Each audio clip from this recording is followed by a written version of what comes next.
Ever wonder what psychologists talk about over coffee? I'm Debbie Sorensen, a clinical psychologist in Mile High, Denver, Colorado, where I specialize in rehab and health psychology and acceptance and commitment therapy. And I'm Diana Hill, a clinical psychologist in Seaside, Santa Barbara, California, where I specialize in mindfulness and values-based approaches to therapy. In this podcast, we bring psychology research into practice by discussing topics from psychology with experts in the field and with each other. You'll get a glimpse into the books we read, the research we think is interesting, and the ideas from psychology that we use to thrive in our own lives. Thank you for listening to Psychologists Off the Clock. Hi, Diana. Hi, Debbie. Good to see you today. See you too. So you have a really interesting interview ahead for us today. Tell us a little bit about what we have. Yes, we're going to be talking with Dr. Anita Johnston, and she's a specialist in eating disorders that takes a really different approach to treatment, incorporating myth and storytelling and metaphor. And I'm connected with Dr. Johnston from way back, two of my early mentors, Francie White, who's a dietitian specializing in eating disorders, and Dr. Malia Sperry. Both have worked with her, and I'm really excited to finally talk to her in person today. Oh, cool. So you have some interesting connections, and it sounds like she takes a really interesting approach to her work. Yes, and I know both of us use metaphor in our work as ACT therapists, and I was just curious for you, Debbie, how you use it and what do you like about using metaphor? Yeah, so in acceptance and commitment therapy, metaphor is used a lot, partly as a way to just help people really quickly make some connections they may not have been making. And it's a way of processing things in a different way, like in a more experiential-based way, instead of being really sort of intellectualized. And so I find in my practice, when I can use a metaphor to illustrate an idea, it tends to just make a little bit more sense to people and kind of stick with them longer. Mm-hmm. How about you? Do you find the same thing? Yes, I think it also uses some uses our language to get around language, because a lot of times language is what's part of our inflexibility in our thinking. And when we use metaphor and myth, it's another way of relating to something. So I'm excited to share, Dr. Johnston shares some of her metaphors and some of my favorite ones that she's used in working with eating disorders. And I think that you'll really enjoy this episode. Cool. Thank you, Diana. Thanks. Dr. Anita Johnston is a clinical psychologist, certified eating disorder specialist and supervisor, and author of Eating in the Light of the Moon: How Women Can Transform Their Relationships with Food Through Myth, Metaphor, and Storytelling, which has been published in 6 languages. She has authored book chapters in eating disorders, Bridging the Research Treatment Gap, and the Psychospiritual Clinician's Handbook, along with numerous articles in professional journals. Dr. Johnston has been treating eating disorders for over 35 years. A pioneer in the field, she founded the Anorexia and Bulimia Center in Hawaii in 1982, developed Hawaii's first inpatient eating disorders treatment program, and created the very first freestanding eating disorders intensive outpatient program in the U.S. on the island of Oahu in 2001. In 2010, she developed Australia's first intensive outpatient eating disorders program in Sydney.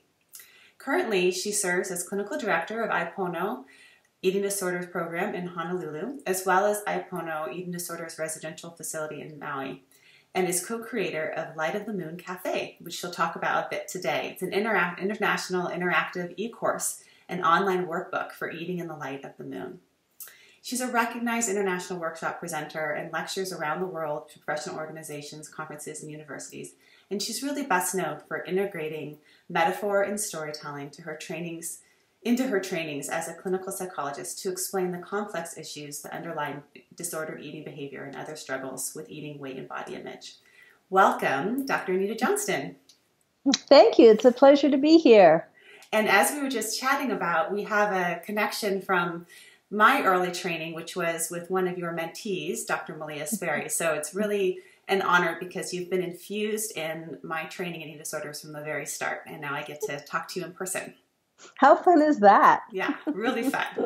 And I'm excited to dive into your approach to eating disorders, which is really, I think, unique and different than what a lot of information that's out there. But before we do that, I want to talk a little bit about the personal meaning for you. You've obviously dedicated your whole career to women and eating and body image concerns. Can you talk a little bit about why? What's the personal meaning for you? Well, I think it really comes from my interest and passion with women's issues, which probably I was pretty much born with. My grandmother was a formidable figure in my life growing up on the island of Guam. And during World War II, the island was occupied by the Japanese, and she led the underground resistance movement there. And she started the first high schools and the first Girl Scouts and the first Red Cross. And she had always told me that we're not here on this planet just to take up space. So I was groomed in some ways by her and was interested in women's issues because the Chamorro culture on Guam, prior to the Spanish and the Americans taking over the island, was matrilineal. Mm-hmm. And so there's still this strong emphasis on women and what women can do. So I was just always fascinated by that, and then started studying women's issues, and the struggle with eating and body image seemed to be so pervasive. It seemed like, there wasn't a woman around that didn't struggle in some way. And so I just became fascinated by that. I became very curious about it. And since then, I've been working with women who struggle with all sorts of eating difficulties. And I've just loved it. I've loved the women. I've found them to be some of the most incredible, creative, sensitive individuals that I've ever met. And I believe they're the people the world has been waiting for. So it's just very exciting work for me. I've never stopped being enthralled. Wonderful. And one of the things that you do in your work is integrating storytelling and myth. And that's what a lot of Eating in the Light of the Moon, the book, is based on. Why did you choose that? And how is that, have you seen that beneficial to women who are struggling with body image and weight issues? Again, it's a combination of things. So I grew up in a multicultural household where a lot of teaching was done through storytelling. That's how I learned things. I learned a lot of moral issues through the stories. And then I just grew up hearing the stories of my relatives and the things they did. And so there was always that piece in me. When I look back, I can kind of see how it came together. How it started, though, with the women that I was working with as a therapist, it seemed like whenever I was trying to get them to understand something that was fairly complex, the best way to do it was through storytelling. And I was raising my two daughters simultaneously while I was starting off my practice. And they went to Waldorf schools where everything is taught in story. So they would come home with stories about Prince division and Prince multiplication. And I thought to myself, oh my gosh, I would probably know my times tables by now if that's the way I had learned it. And so I realized, okay, so I can use story to help people understand a lot about what's going on in their lives that they may either be overwhelmed with or maybe even resistant to understanding because it's scary. So I started just using little metaphors and stories in my sessions with my clients, and I would see what I call the lights going on in someone's eyes. Nowadays, neuroscience is telling us exactly what's going on when these new neural pathways are created.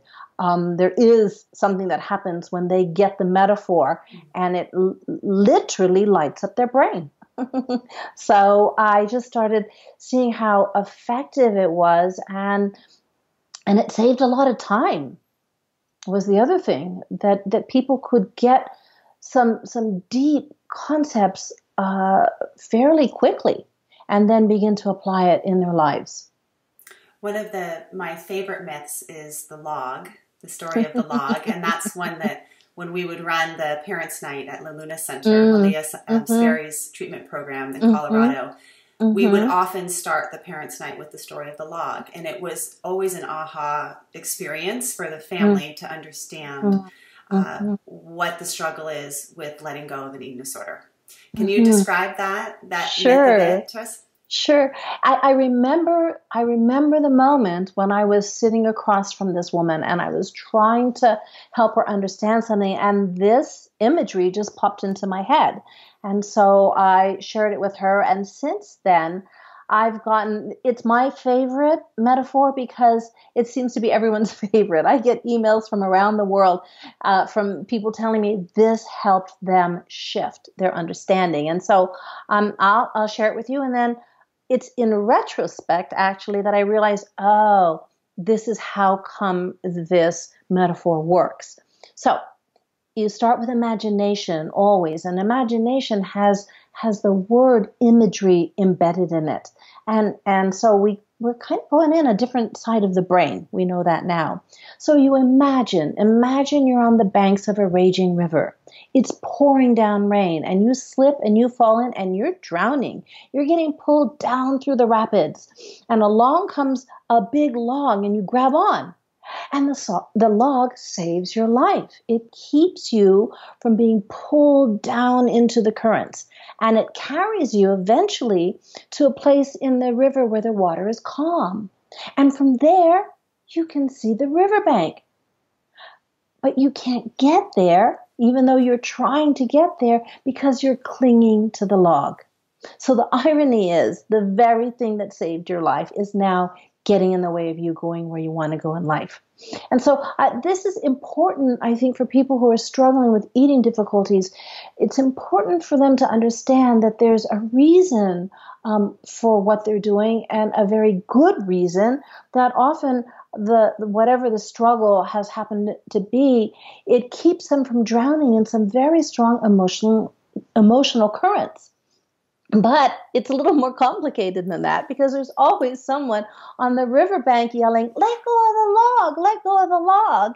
And you feel like an absolute idiot because you can't let go of the log. And here's where it's important to understand that all of us have a very wise part of ourselves that will not let us let go of anything until we're good and ready. And so it doesn't matter if this is the top eating disorder specialist in the land or the person who loves you more than life itself. You're not going to let go of that log, because what would happen if you let go of the log, started to swim to shore, got halfway there and realized, oh, oops, I don't have the strength and confidence to make it. Well, now you're really sunk, because that means you don't have the strength and confidence to make it back to the log either. And so there's a part of us that knows this. So then the question is, okay, well, what do you do instead? Well, you might try letting go of the log and floating for a while. And when you start to sink, grab back on. And then you can let go of the log and practice treading water. And when you get tired, you grab back on.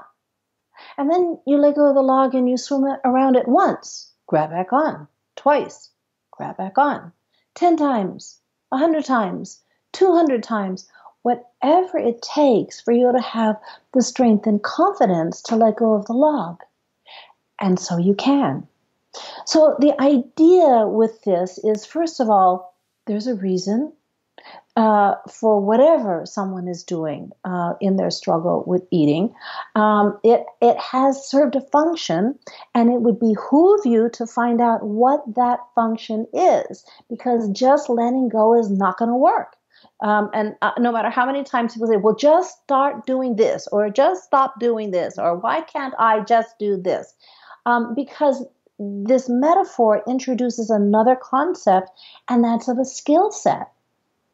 So there are certain skills that we need in order to deal with the feelings that come up in us. And if you don't have those skills, you're just going to grab onto whatever works, even though it's temporary, even though it leads to other problems. That's our nature. And so introducing that idea that there's skills, and then skills take practice. Right? You don't just hop on a bike and ride away for the very first time. And, you don't jump in the water and start swimming the crawl, or hop behind in the seat of a car and start driving away. I mean, there's skill sets. So introducing that idea as well. So someone has an idea about what the recovery journey looks like. And it's not just stepping from A to B. It's a little more complex. Which is so helpful for the person that's struggling with an eating disorder to understand, okay, I'm moving back and forth to the log now, and maybe the water's got rough again. So that's why, during certain stressors, I'm grabbing back onto my eating disorder. So it brings some compassion and understanding, and also for the friends and family, I think, because it's really a long course and can be really exhausting and frustrating for loved ones.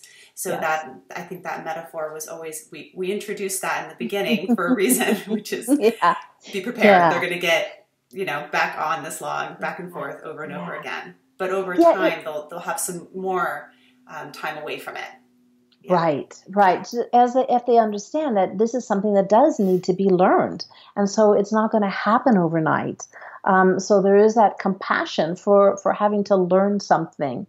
And I think for the person struggling, there's some relief because they carry within them a lot of shame in thinking there's something wrong with them. There's something fundamentally flawed with them. And that's just not the case.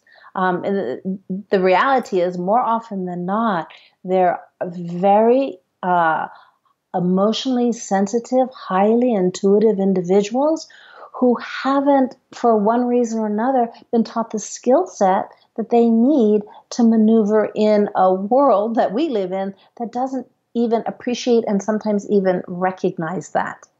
Mm-hmm. You mentioned function of eating disorders. What are some of the functions of an eating disorder? Well, I think the way I look at it is it really helps. When I say stay afloat, I mean stay afloat with these emotional currents because, like I said, typically individuals, they're very emotionally sensitive. And so what that means is that something that may be no big deal to somebody else might penetrate their very bones. They feel things deeply. They feel things profoundly. But we don't live in a culture that teaches emotional literacy, unfortunately.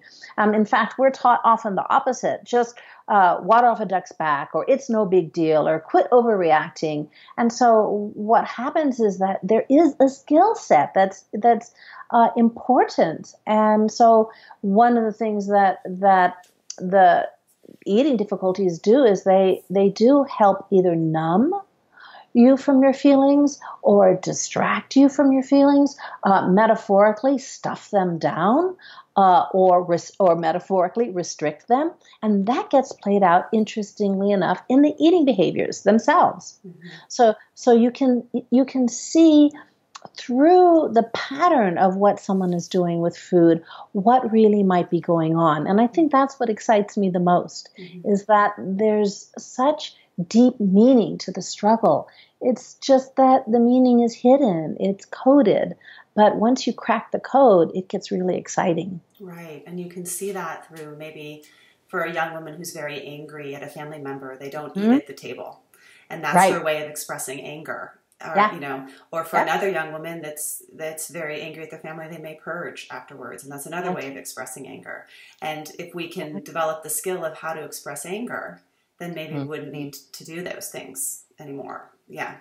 Exactly. And you can really see, though, and I'm at the point now, it sounds a little like blasphemy, but because I've been working in the field for so long, I don't even really believe in eating disorders per se, because if you can really zoom the lens out a bit, you can start to see these patterns. So someone who's restricting their food, that's not the only thing they're restricting.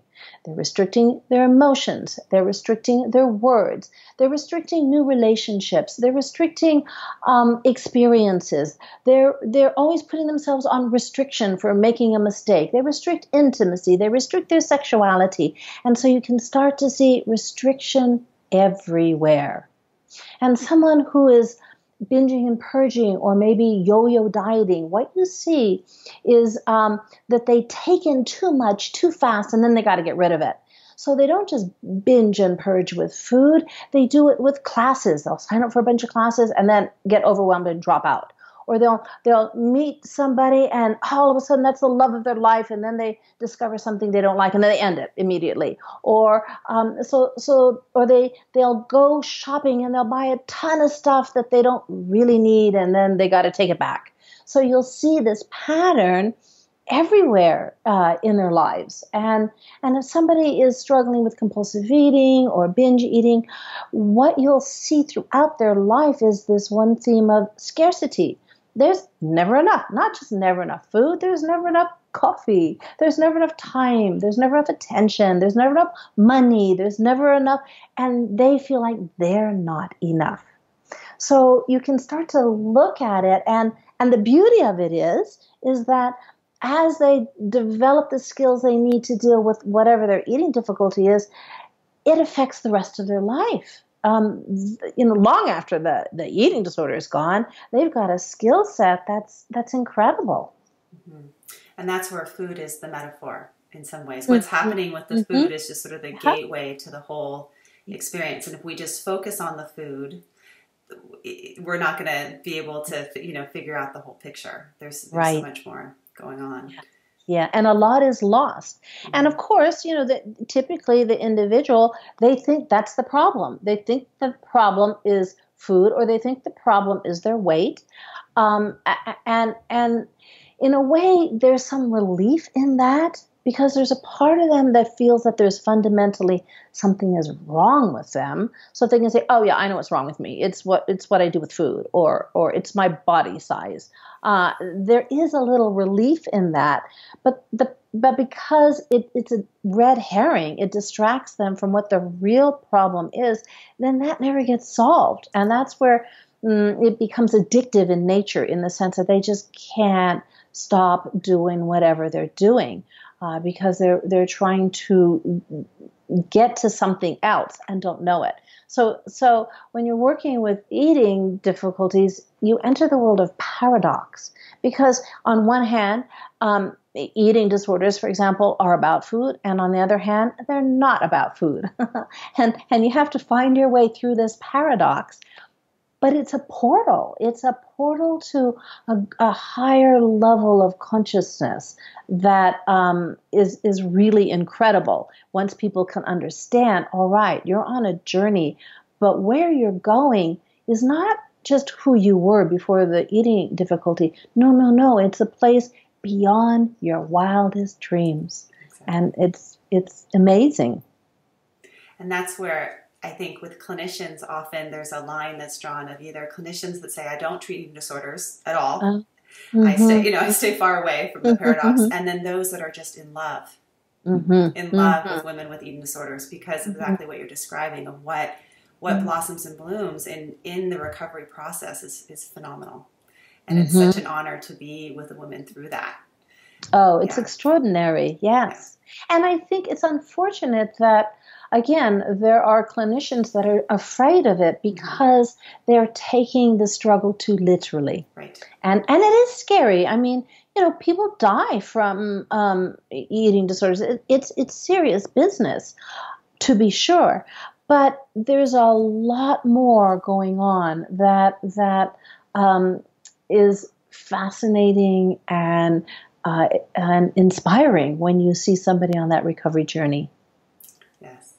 Can we talk about it's not about food, and it's also not about fat or about your body. And one of the most common situations that come in is someone that's feeling fat, or comes in describing themselves as feeling fat, and maybe family members that don't know how to respond to that. Can you talk about that when people say that they feel fat? Yeah. And the backdrop to this is we live in a culture where fat has become a bad word, a bad thing. It's a derogatory thing. Right? People don't say, oh, she's so tall. But they'll say, oh, she's so fat, that there's something wrong with that. So you take that as a backdrop, and then you start understanding the way children's minds work, for example. So when we're little, and this is the case with all of us, because we don't have our frontal lobes fully on board, is what now the neuroscientists understand, and they don't come on fully until you're in your mid-20s. Now, the frontal lobes, that's the part that understands certain connections, cause and effect, and abstract concepts. So who knows that they don't come on board until then? Car rental companies, right? They're not going to rent to you until you're 25. Who else knows this? Parents of teenagers, right? They go to the fridge to take out the milk, and the carton is empty. Wait, who puts an empty carton of milk back in the fridge? Oh, teenagers, no frontal lobes, right? So when we're little, those connections are not laid, and so as a result, the way our minds work is like this. Bad things happen. I feel bad. I am bad. Mommy and daddy got a divorce. It feels bad. It must be my fault. It's that kind of thinking. And until when we get older, we go back and we revisit those stories that we told ourselves with the mind of a child. And we go, oh, there's 1,001 reasons why mom and dad got a divorce, and none of them had anything to do with me. So even Freud knew this. He knew we went back and we revisited memories. So now imagine you live in a culture that says fat is bad. Now, your mind goes like this. Bad things happen. I feel bad fat. I am bad fat. You see, they get linked because of what the culture says. So then you have somebody who, because the story is running, they feel bad, and they go immediately to, I am bad fat. So there's this story in there that then has to be unraveled. And they have to understand that, okay, let's go back to the feeling. Oh, how come you're feeling bad? And so someone has what I call a fat attack, because that's how they've described it to me.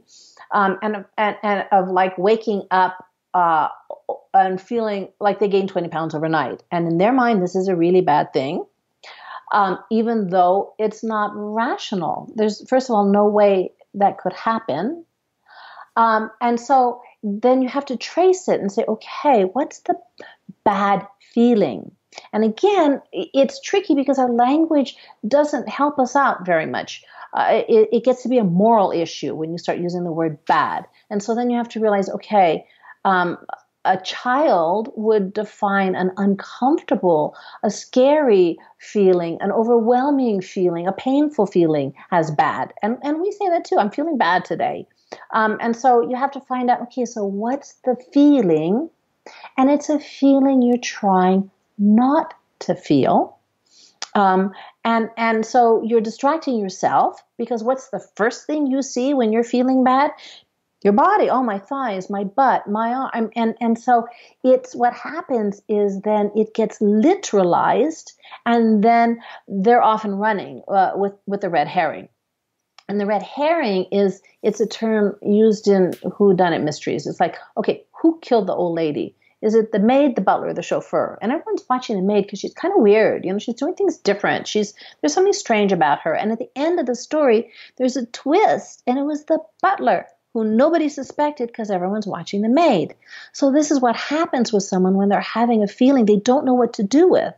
And remember, typically this is somebody who feels things deeply. They're what I call thin-skinned, but I find that being thin-skinned is a really wonderful quality. I think, frankly, our world would be in a lot better place if more of our world leaders had that level of sensitivity and compassion. But if you don't know how to deal with these feelings that can come on really strongly, then you welcome the distraction of the red herring. So the food and the fat is that distraction. And we have a culture and then often family that also get caught in the red herring. Oh, so as soon as you say, I feel fat, then you can respond, either way. The spouse will respond, oh, honey, you're not fat. And then they're in trouble because the person doesn't, you don't understand me. Because internally, if it's a feeling that's causing the fat attack, they're also not feeling validated. But then if the spouse says, oh, you are fat, then they are in trouble as well. So, But then there's all these fixes. There's all these fixes that are the allure to get rid of this feeling, but none of them can actually get rid of it. No, because they're chasing after the wrong thing. They're chasing the wrong So, thing. and what a red herring. I did some research. I thought, oh, how did this turn? What a strange. I understood the concept, but I thought, where did this come from? And it came from England, the fox hunts. And so there was a story about how someone they wanted to win the fox hunt. So with their opponent, what they did is they took a red herring, a fish, an old stinky dead fish, and they tied a string around it, and they ran with it down the wrong trail, knowing that the dogs and the hunters and the horses would follow that scent instead, and then they would win. So it's like, yeah, you can picture everyone's chasing after this thing. Everybody, not just the person who's struggling, but concerned family members and friends, and unfortunately, sometimes even professionals. Now, that's not to say that you ought not to look at what's going on with the food and the eating.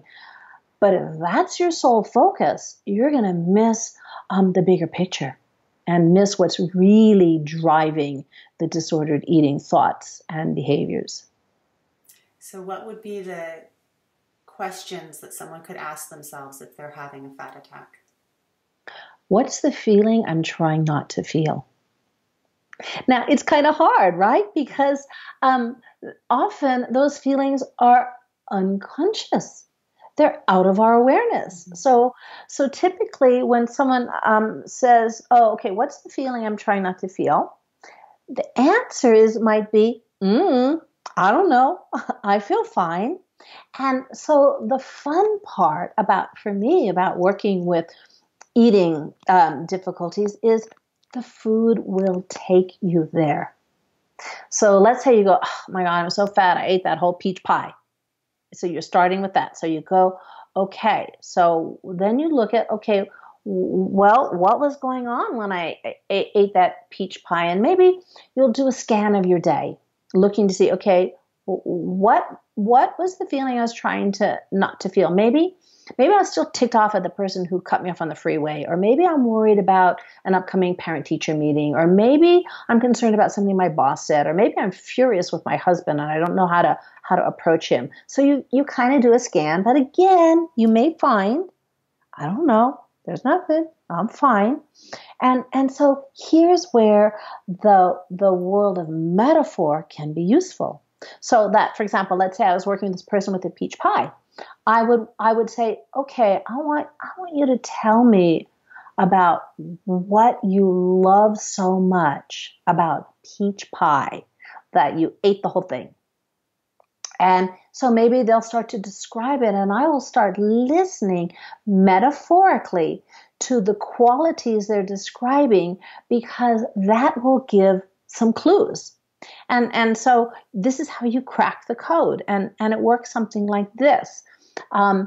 Sweet foods usually have to do with someone feeling like there's not enough sweetness in their life, or they're not sweet enough. Crunchy, salty foods typically are connected to unexpressed anger and frustration. Warm foods, soups and stews, a lot of times is associated with a longing for emotional warmth. Spicy foods are typically connected to a desire or fear, it depends on what direction, for excitement, stimulation, and change. And chocolate is a lot of time, we know this from Valentine's, right? Sex and romance. So, and if any of your listeners, they don't have to scribble this down. There's a PDF that they can get from lightofthemooncafe.com/clock. And you can get that. It's a free PDF you can get for yourself. But so you start, we're all different. Okay. So we have to understand that, but this is a place to start looking metaphorically at the foods you struggle with to give you some clues as to what's going on. And so the person with the peach pie, depending on how they would describe it, will get an idea of what the real issues might be for them in that moment. And that's where also the paradox comes up, because I think sometimes with an eating disorder therapist, a client will say, I just hate my eating disorder. I don't want to talk about it. I don't want to talk about the binge, or I don't even want to go there. But by just asking that question of what were you longing for? What do you like about that food or that experience? It connects to what is the function. Right. And but you do have to sort out. So if you were physically hungry when you ate that peach pie, now you're not dealing with the metaphor. You're dealing with just food. So this is how you sort it out. And so you started eating the peach pie and you were physically hungry. That's not metaphoric. It becomes metaphoric if you continue to eat past fullness. Now we're in the world of metaphor. So that's the one distinction you can make. And so of course that's why part of the process is learning your hunger and satiety signals as they exist in your body, so that you can then track what these other things are that might be going on. There was a talk that you gave once that I attended, I think it was at UC Davis potentially, where you talked about a 2-tank metaphor of a hunger tank and an emotional tank. Can you talk about that metaphor? Yeah. So again, using your imagination, you imagine 2 tanks, tank A and tank B. Now, tank A is the tank you fill when you're physically hungry. You fill it with food. Tank B is the tank you fill when you're emotionally or spiritually hungry. And you fill it with what I call soul food, which is attention, appreciation, acknowledgement, meditation, prayer, and so on. But what happens is, because we're not taught that there's lots of different kinds of hungers, we think there's just one tank. So before we know it, tank A is full and overflowing, and we're still hungry. Or we don't want to begin to fill tank A because we're terrified that it's going to be the bottomless pit and we'll never be able to stop. And so what has to happen is you tease the 2 tanks apart. And how you do that, the first thing is you develop proprioceptive awareness. You find your hunger and satiety signals in your body. And they're sensations. They're physical sensations. I feel like pizza is not a hunger sensation. I'm talking about an experience of having somewhere in your body a contraction or an expansion, a heaviness, a lightness, a roughness, a smoothness, a hollowness, a density, and so on. So coolness, warmth, you think of those sensations. And so when I'm working with somebody, it's absolutely imperative if they want to recover, and I mean totally, completely, fully recover, they do need to learn their hunger and satiety signals. And that's how you rule out tank A. So then, if you are feeling physically hungry but not allowing yourself to eat, or if you are full and you are eating, now you just tumbled down Alice in Wonderland's rabbit hole and you've landed smack dab in tank B, which is the world of metaphor. And that's where you start looking at those qualities of salty, crunchy, sweet, and it's gonna take you to a deeper level of understanding. One of the things that you've also talked about in your book is another metaphor of the labyrinth of recovery. And there's a labyrinth. I actually have a labyrinth sticker that's been in my water bottle for about 10 years. Is how old my water bottle is. Peeling apart. But I'm holding on to it because that metaphor is actually, for me, is one of the most powerful ones of when people leave my office that I've been working with. I often give them a little labyrinth keychain to remind them that there's going to be some twists and turns. But can you talk a little bit about the labyrinth as a recovery process? Yeah, I use that metaphor because typically people think of recovery as a maze. Now, a maze is different from a labyrinth. You see, a maze, that you can make mistakes and there's wrong turns and you become blocked, right? If you think of what a maze is, it's not the same as a labyrinth. With a labyrinth, there's one path. It's a twisty, windy, turning path. It can be rather disorienting because you're going around and hairpin turns, but there's nothing blocking the way. So recovery, a lot of times people get hung up saying that, oh my gosh, I really screwed up or I made this mistake. Well, no, a real recovery is a labyrinth, not a maze, so that you may get disoriented, you may get frustrated, you may get overwhelmed, but really all you have to do is put one foot in front of the other, and you're going to be just fine. And if you're moving too fast, slow it down. If you're getting too frustrated, speed it up, but just keep putting one foot in front of the other. And again, with the maze metaphor, you have an entry point and an exit. You go in and you get out. And so a lot of people go, well, I want out of this. I want to be done with this eating disorder. It's like, well, it's not quite like that, because it's more like life, where the eating disorder can take you this twisty, windy, confusing path to the center of your being. And that's where the real transformation occurs, because then once you get to that center, you get to take all that you've learned along the way, and now you make your way out through more twists and turns and windy paths.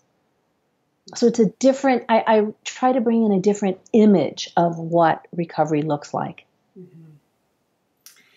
Can you talk a little bit about the programming that you're offering now as an online program, and what that looks like for people that are participating?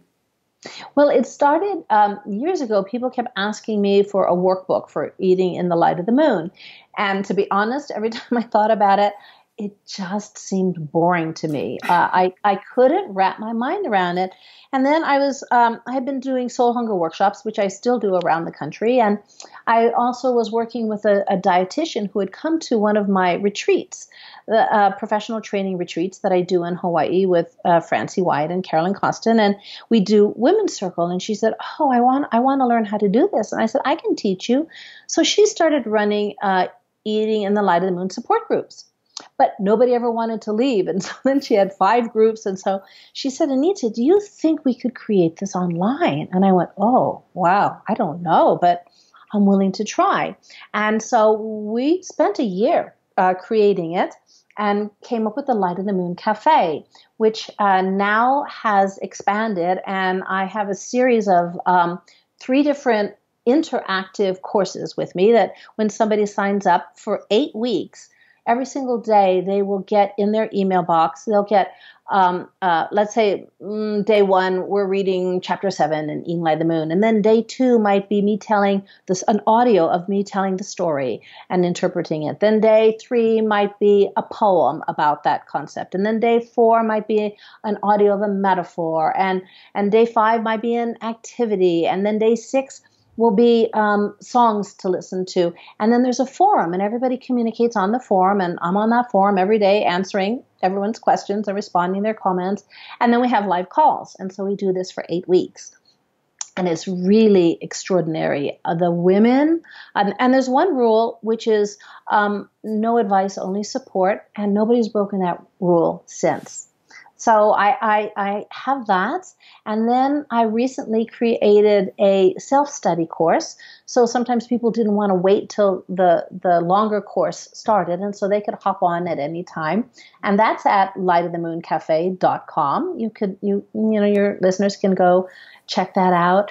And if you go to lightofthemoon.com and you sign up, if you go there to get the PDF, for example, of the Food and Metaphors guide that I was talking about, then you'll get, I'm releasing in a few weeks a series of free videos, soul hunger videos, I call them. So I have this platform now where I get to interact with people from all over the world, and it's really amazing. I'm enjoying it immensely.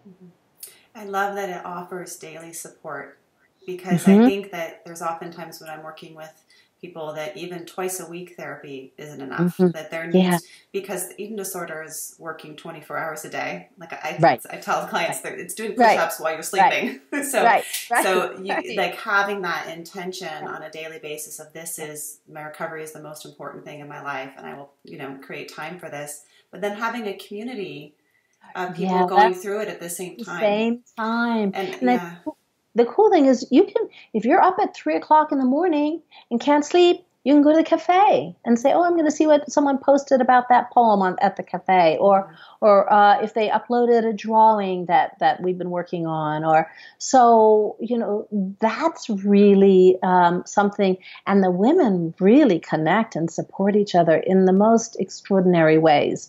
So I love it. And the new one is the new crescent moon will be starting in February. So I'm really excited.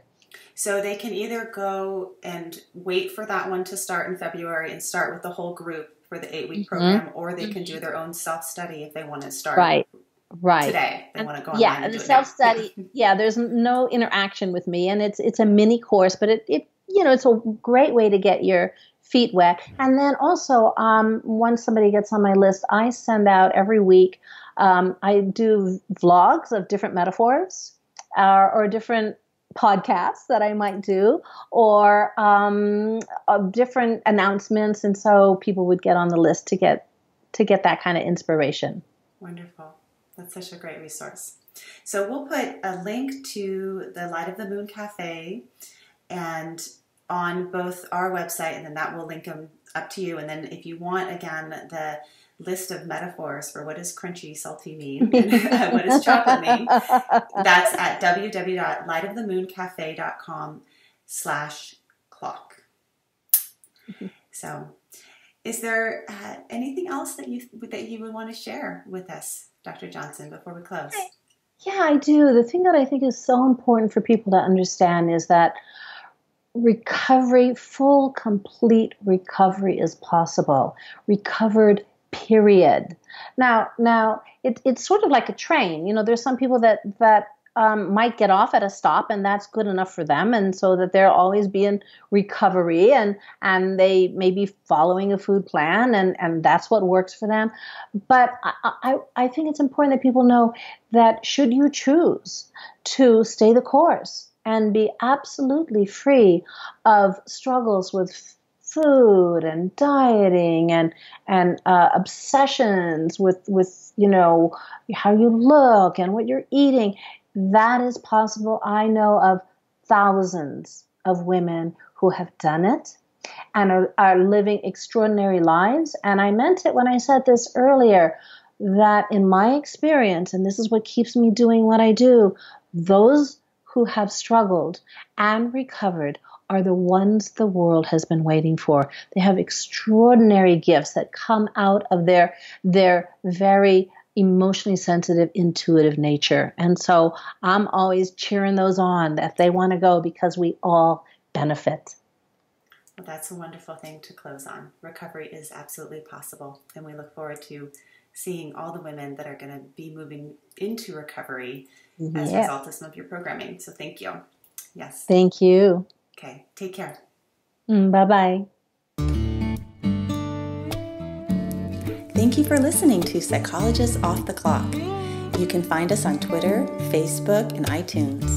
You can also find us at www.offtheclockpsych.com. That's offtheclock, psych.com. Music by John Gu and Susie Stevens.